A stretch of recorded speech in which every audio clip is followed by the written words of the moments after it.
Bonjour, nous allons parler donc d'André Gide, célèbre romancier du début du XXe siècle. Tout d'abord, André Gide est né de Paul Gide, professeur à la faculté de droit à Uzès, qui est héritier d'une très ancienne lignée bourgeoise protestante.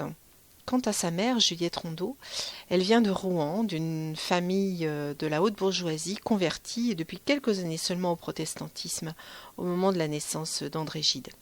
Il naît, lui, le 22 novembre 1869 à Paris.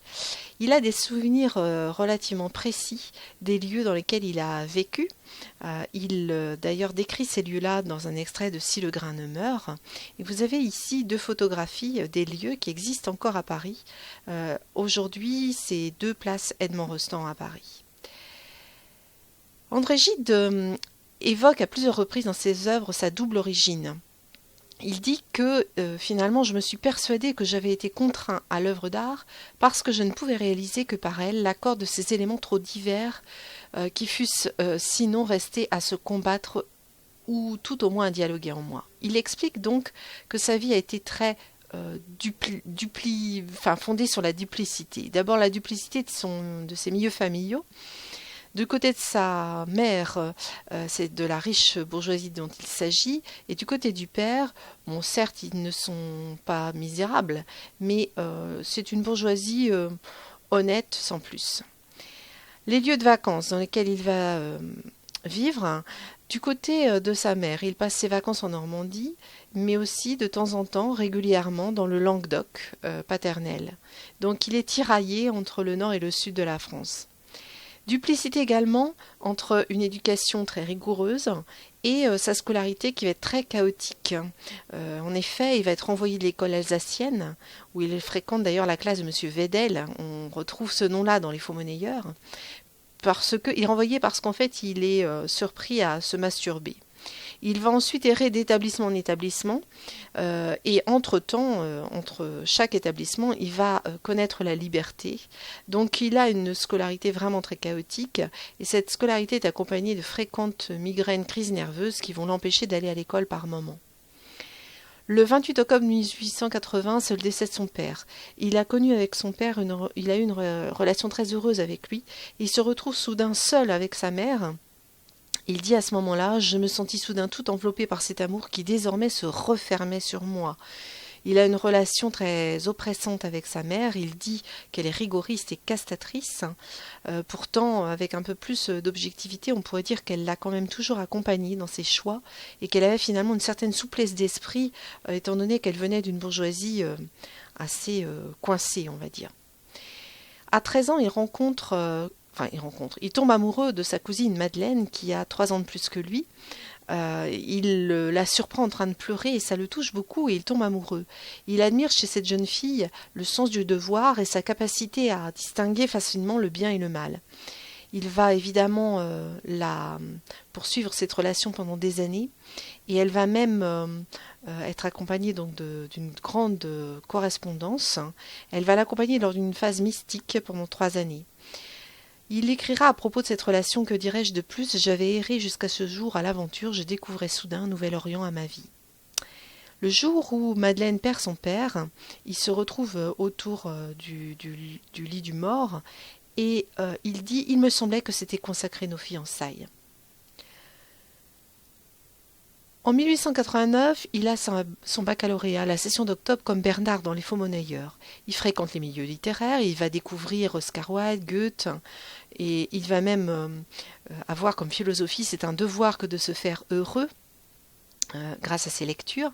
Et puis en 93, il voyage pendant 9 mois avec Paul Laurens, un jeune peintre à ce moment-là, et pendant ce voyage, il assume pleinement ses préférences homosexuelles. Il vit sa sexualité librement. Un peu plus tard, en 95, il perd sa mère. Il dit « Je sentis s'abîmer tout mon être dans un gouffre d'amour, de détresse et de liberté. » Il est désespéré de perdre sa mère et en même temps il se sent paradoxalement très libre.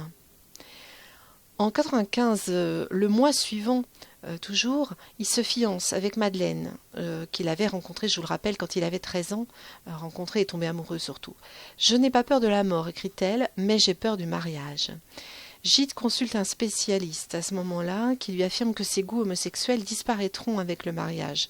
Il se rassure lui-même en se mariant avec elle le 7 et 8 octobre 1895 à Cuverville. Un peu plus tard, les époux se séparent. En fait, Madeleine découvre la liaison que Gide a à ce moment-là avec un jeune homme de 18 ans, alors que lui en a 49, qui s'appelle Marc Allégret, et elle brûle les lettres que Gide lui a adressées pendant toutes ces années. En 1923, Gide devient le père de Catherine, une enfant qu'il aurait eue avec Elisabeth van Rysselberghe. En tout cas, ce qu'on sait, c'est que c'est probablement le fruit d'un arrangement entre Gide et son ami. Et on retrouve, finalement, on comprend peut-être l'importance du thème de la famille dans les faux monnayeurs, puisque au moment de la naissance de Catherine, c'est justement le moment où il écrit les faux monnayeurs. Un peu plus tard, à partir de 1925, au moment où il a terminé d'écrire Les Faux Monnayeurs, il retourne en voyage avec Marc Allégret, il se rend au Tchad, et à ce moment-là, il va découvrir les méfaits du système colonial, et c'est ce qui va le pousser à s'engager politiquement. En 1936, il a fait un voyage en URSS, il connaît l'URSS, il déplore le manque de liberté et le fait que la société soit vraiment trop uniforme, et il va être à ce moment-là critiqué par les élites de gauche pour ses prises de position contre le système communiste russe, soviétique. Pendant la guerre, donc en 39-45, il prend ses distances avec Vichy. Il ne va surtout pas collaborer avec le gouvernement de Vichy. En 1947, il reçoit le prix Nobel, mais il va refuser d'entrer à l'Académie française.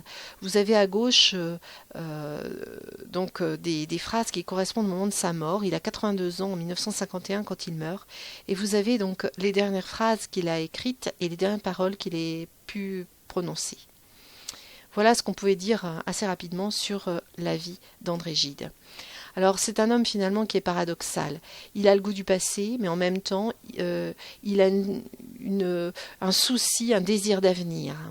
Il refuse les honneurs, mais en même temps, il dit lui-même « J'ai eu grand souci de la gloire dès mon plus jeune âge ». Il est en marge du système littéraire, politique de son temps, et pourtant il est au cœur même des débats politiques, socio-religieux. Il écrit dans son journal en 1935 « Où que j'aille et quoi que je fasse, c'est toujours à contre-saison, mais il me plaît ainsi ». Cette phrase résume bien l'homme paradoxal qu'est André Gide. Voilà quelques éléments sur sa vie. Dans une autre capsule, vous pourrez avoir une présentation plus générale de son œuvre.